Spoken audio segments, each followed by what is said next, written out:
Bonjour.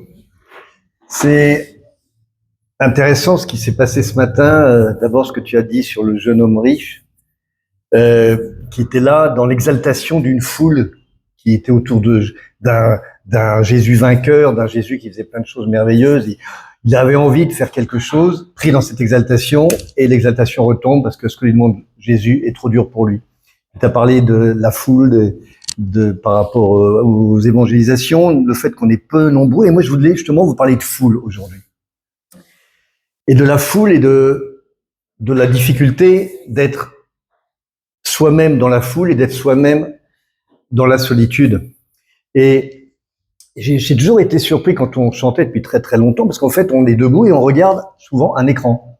En fait, on met notre exaltation devant un écran qui nous montre des paroles. Ce serait tellement plus simple si Jésus était là et qu'on pouvait chanter en le regardant lui, en lui disant toutes ces paroles magnifiques, mais lui donner à lui. En fait, on les donne à l'intérieur, à notre cœur et là où il est. Et c'est un objet écran qui est le réceptacle un peu bizarre de cet amour que nous lui vouons. Et il y a plusieurs éléments qui m'ont fait penser à cette prédication. D'abord, c'était le 14 juillet, il n'y a pas très longtemps. 14 juillet, donc c'est le défilé, c'est le pays qui se retrouve autour de valeurs communes, la République, la défense de la patrie.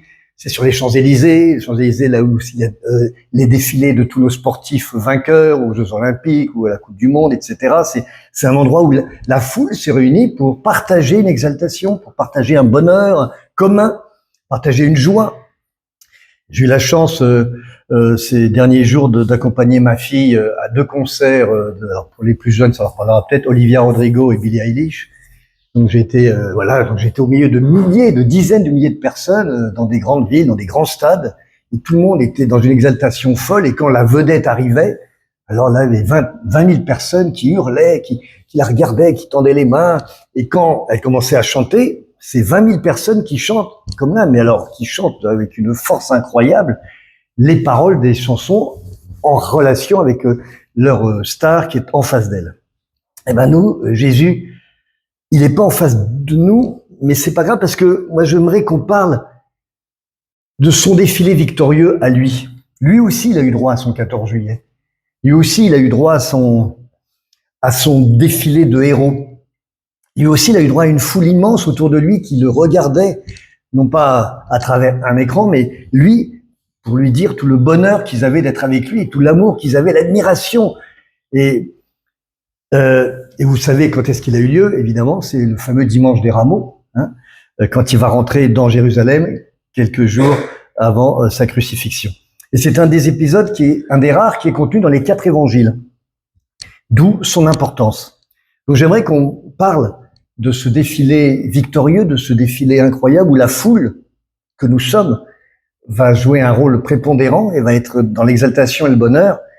Et puis quelques jours après, il y aura un autre défilé, celui de la honte, celui de la mort, celui de l'abandon.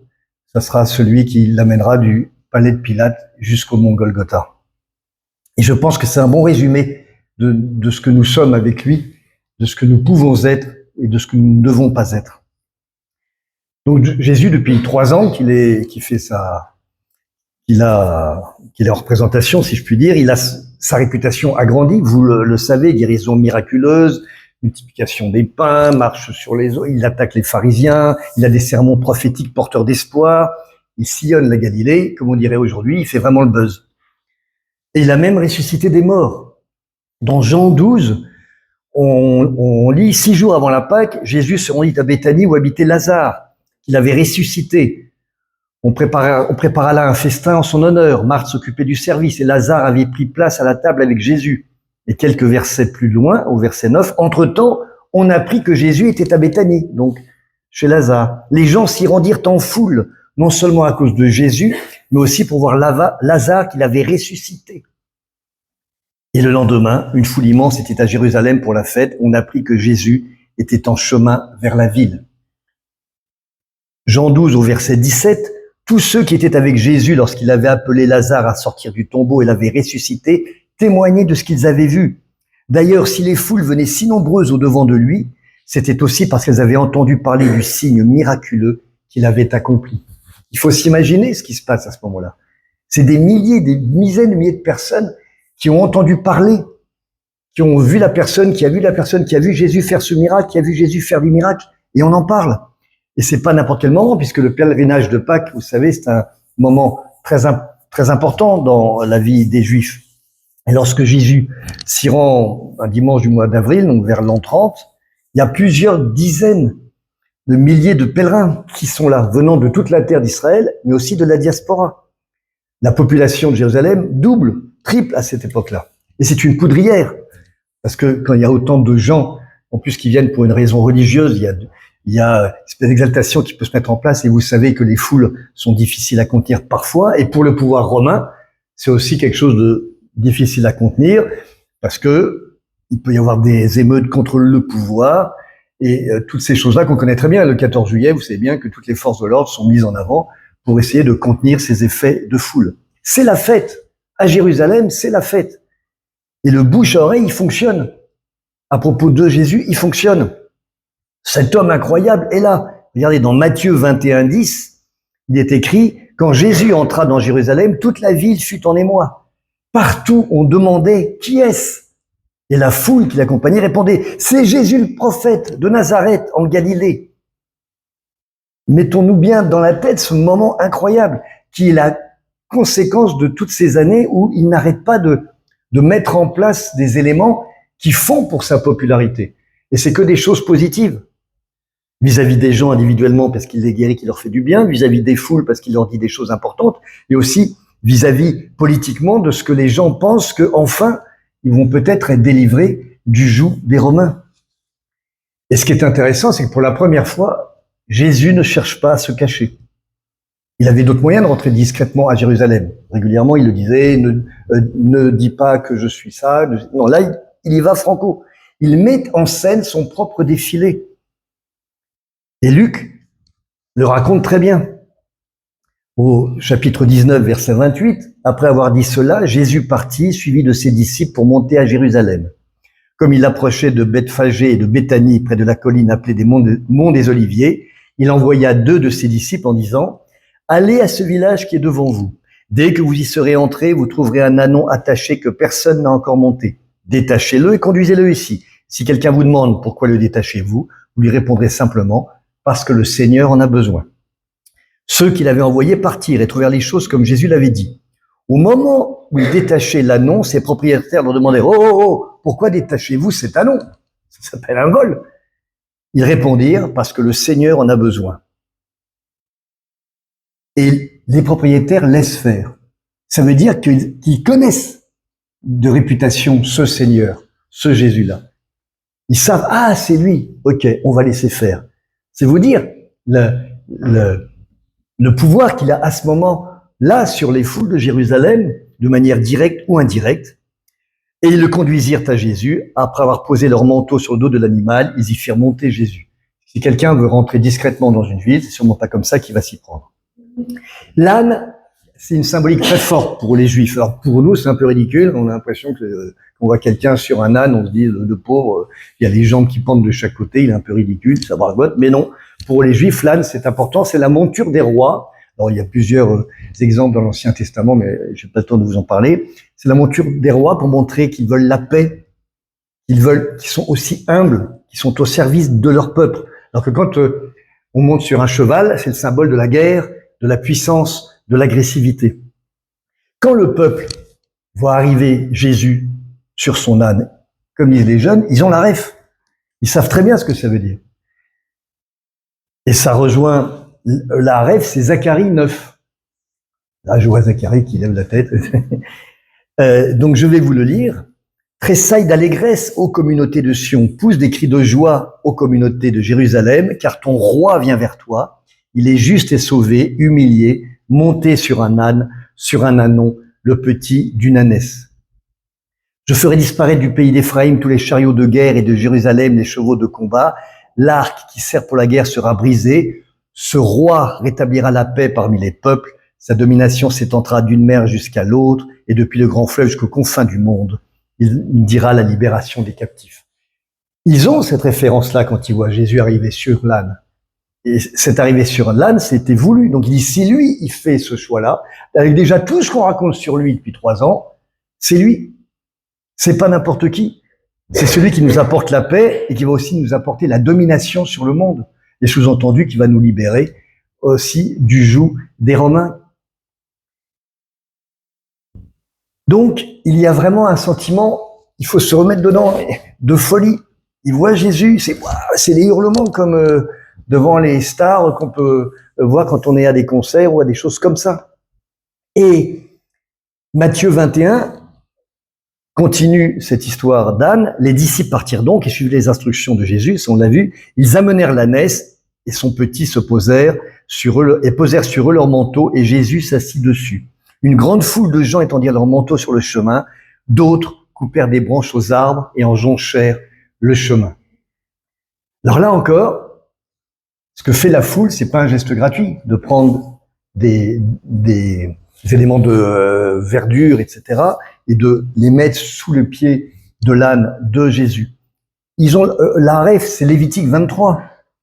Lévitique 23, ça explique la fête de la bénédiction de Dieu sur son peuple, car les récoltes sont bonnes. Donc c'était un ordre que Dieu avait donné. Chaque fois que les récoltes ont été bonnes, donc chaque année, vous devrez faire telle chose en mon honneur pour montrer la bénédiction que j'ai eue envers vous. Je vais vous lire ce texte rapidement. Le 15e jour du 7e mois, quand vous récolterez les produits du pays, vous célébrerez donc une fête à l'Éternel pendant 7 jours. Le premier jour sera un jour de repos et le 8e sera un jour de repos. Vous prendrez le premier jour du fruit des beaux arbres, des branches de palmiers, des rameaux d'arbres touffus et des saules de rivière, et vous vous réjouirez devant l'Éternel votre Dieu pendant 7 jours.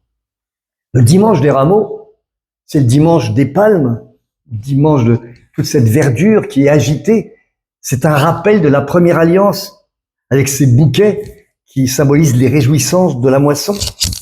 C'est ce mélange de plantes qu'on agite, c'est le symbole de la vie qui va au-delà de la mort. Donc, tout le monde est au courant de ce qui se passe. C'est une fête énorme.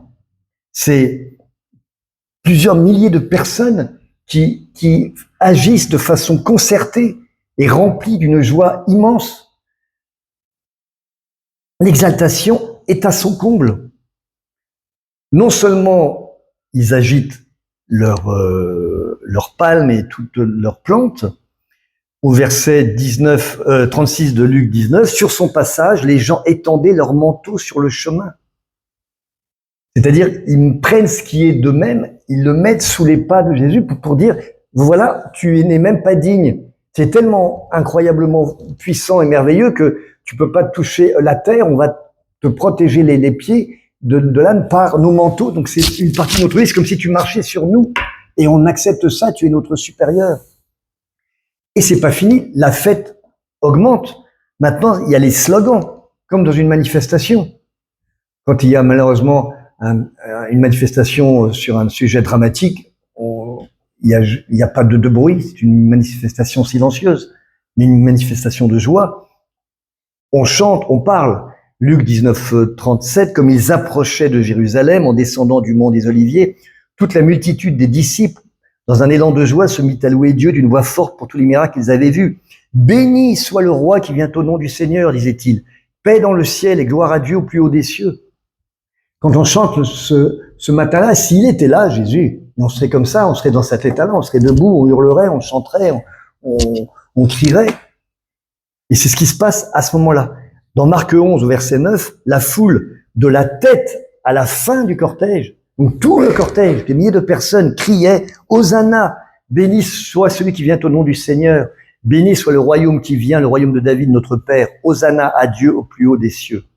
Là aussi, s'ils chantent ça, c'est pas un hasard, ils ont la ref, le psaume 118. Le psaume 118, c'est la bonté de l'Éternel qui est le thème de la louange. Israël est environné et menacé par le monde entier. Eh bien, Israël fait expérience que le secours de l'homme et des princes est vain, que le nom de l'Éternel sera sa seule sauvegarde et qu'un Messie sera envoyé. Alors, je ne vais pas vous lire tout le psaume 118, vous le lirez à la maison, mais au verset 26, « Ô Éternel, accorde le salut, ô Éternel, donne la prospérité, béni soit celui qui vient au nom de l'Éternel. Nous vous bénissons de la maison de l'Éternel. » Et au verset 22, c'est là qu'il y a le verset fameux, la pierre qu'ont rejeté ceux qui bâtissaient est devenue la principale de l'angle. Voilà, tout ce qui se passe, tous les éléments qui sont mis en place, depuis l'âne jusqu'aux herbes agitées, jusqu'aux manteaux mis en place, jusqu'aux chants qui sont mis, c'est comme si c'était une fête qui était préparée depuis des siècles et des siècles dans l'attente de ce moment-là. C'est un triomphe. Et Jésus, il a provoqué ce triomphe. C'est lui qui, allant chercher cet âne, en rentrant par cette voie-là, a mis en place ce triomphe au milieu de cette foule qu'il savait présente. Même les disciples deviennent des vedettes. Parce que, par exemple, dans Jean 12, au verset 20, on vient les voir comme étant la personne qui connaît la grande star. Est-ce qu'on peut demander quelque chose à sa place? Ils se remplissent de ça. Ils sont heureux de leur importance. Jean 12, verset 20, parmi ceux qui étaient venus à Jérusalem pour adorer Dieu pendant la fête, il y avait aussi quelques personnes non juives. Elles allèrent trouver Philippe, qui était de Bethsaïda en Galilée, et lui firent cette demande. Nous aimerions voir Jésus. Philippe alla le dire à André, puis tous deux allèrent ensemble le dire à Jésus. Croyez-moi, quand vous êtes dans un concert, si vous connaissez le régisseur à droite, je peux aller voir la chanteuse, de m'en occuper, t'inquiète pas, mais alors là, c'est un bonheur fou, et la personne, le régisseur ou le rodiste qui est là, se sent d'une importance énorme, parce qu'il a les clés du bonheur des gens qui font leurs demandes. Les disciples, ils prennent la grosse tête. D'ailleurs, ça va expliquer ce qui va se passer ensuite, qu'ils vont pas comprendre les quelques jours après, parce que là, pour eux, ça y est, les 3 ans où ils ont tout abandonné, comme le jeune, eux, ils ont tout abandonné. Ils n'ont pas toujours compris. Là, ils se disent, ça y est, on y est. C'est la folie, c'est extraordinaire. C'est la Coupe du Monde 2018, il y en a partout. C'est pas Zidane président, c'est Jésus le Messie sur l'Arc de Triomphe. Ils comprennent pas tout. D'ailleurs, c'est marqué dans Jean 12. Sur le moment, ses disciples ne comprirent pas ce qui se passait. Mais quand Jésus fut entré dans sa gloire, ils se sont ouverts que ces choses avaient été écrites à son sujet et qu'elles lui étaient arrivées. Mais ça, ils l'ont compris après. Sur le moment, ils ne comprennent pas. Alors évidemment, un tel triomphe, ça crée des mécontents. Déjà, la veille, Jean 12, 10, quand les pharisiens voient que Lazare, en fait, est devenu un héros au même titre que Jésus parce qu'il a été ressuscité, je vous l'ai dit plus tôt, voilà ce qui est écrit. Alors les chefs des prêtres décidèrent aussi de faire mourir Lazare, car à cause de lui, beaucoup se détournaient d'eux pour croire en Jésus, père de leur pouvoir.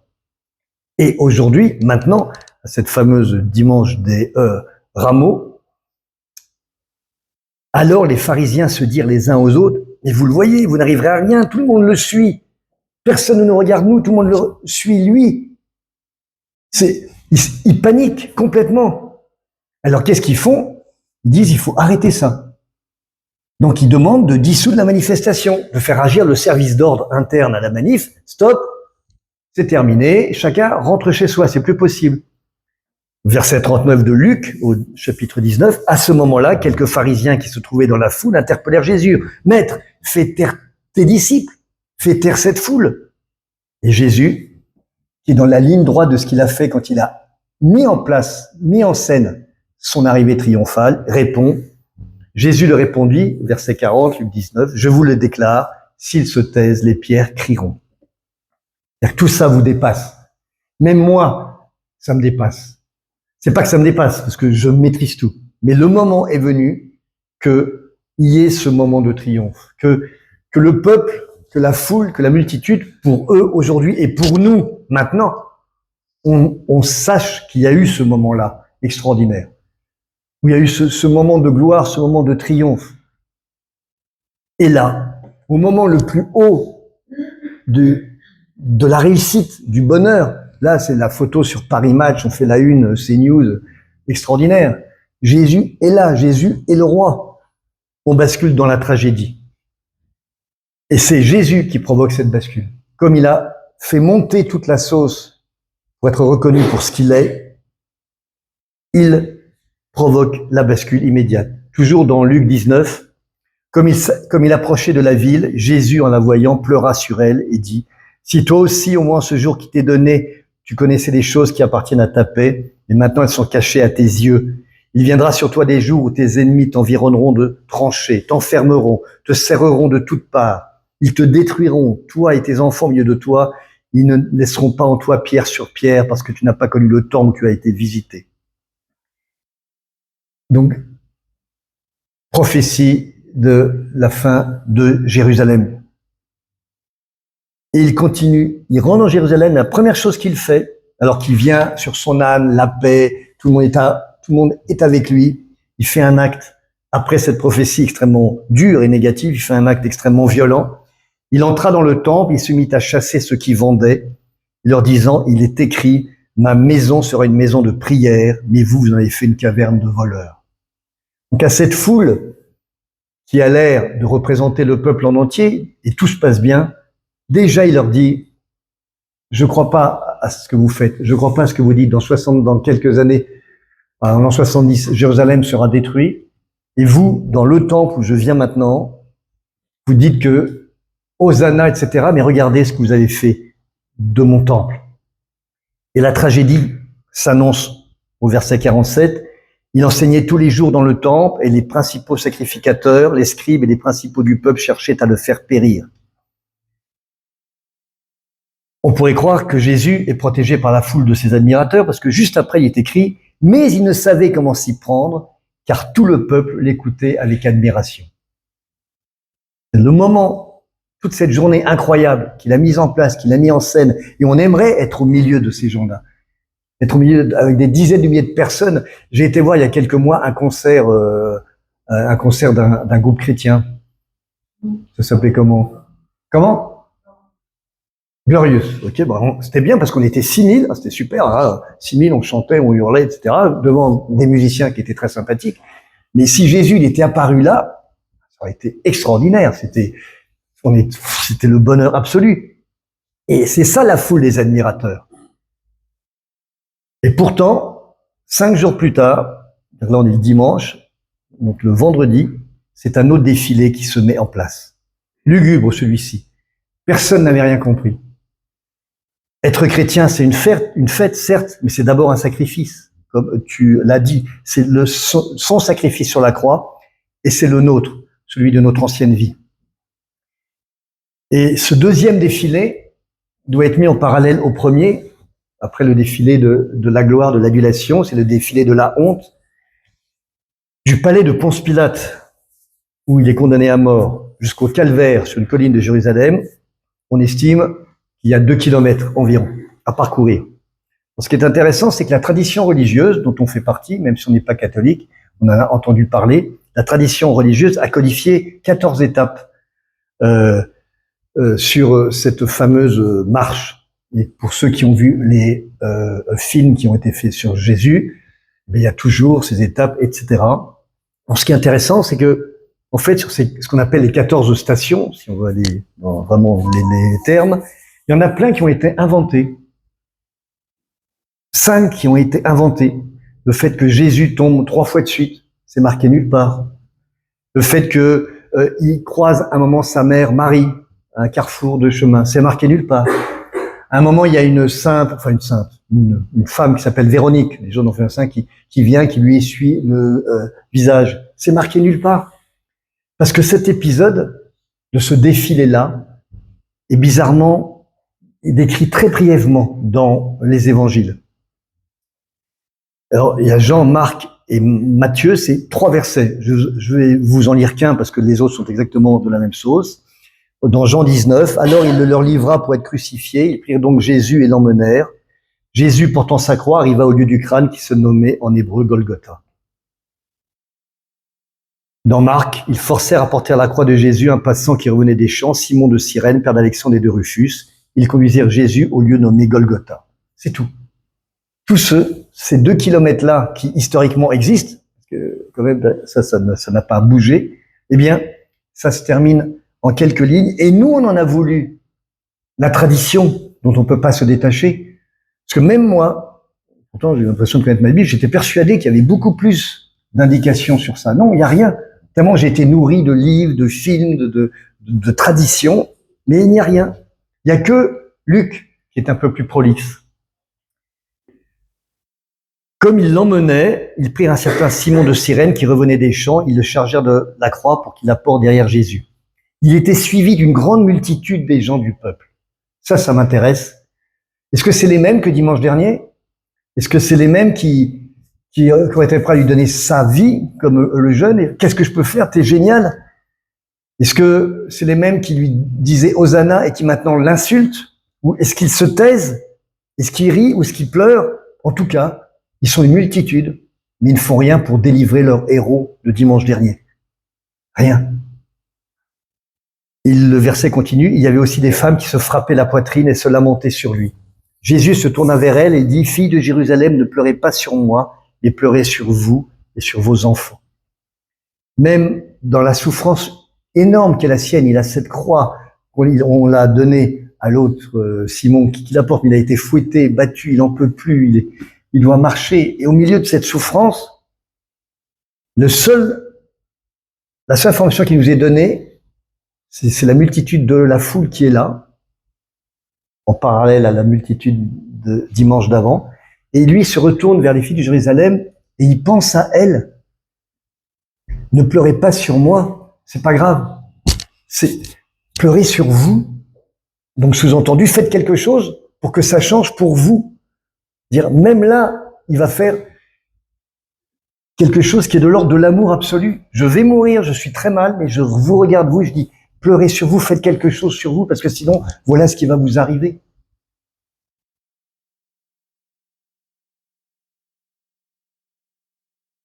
Lorsqu'ils furent arrivés au lieu appelé Crâne, ils le crucifièrent là, ainsi que les deux malfaiteurs, l'un à droite, l'autre à gauche. Quel contraste en si peu de temps, en quelques jours. Quelle foule versatile. Quelle pauvre humanité. Quelle pauvre misérable personne nous sommes tous. Alors oui, c'est merveilleux d'être là dans la joie. Il faut, puisqu'il a voulu ça aussi. Mais ce défilé-là, c'est pas le seul qu'il y a dans notre vie avec Jésus.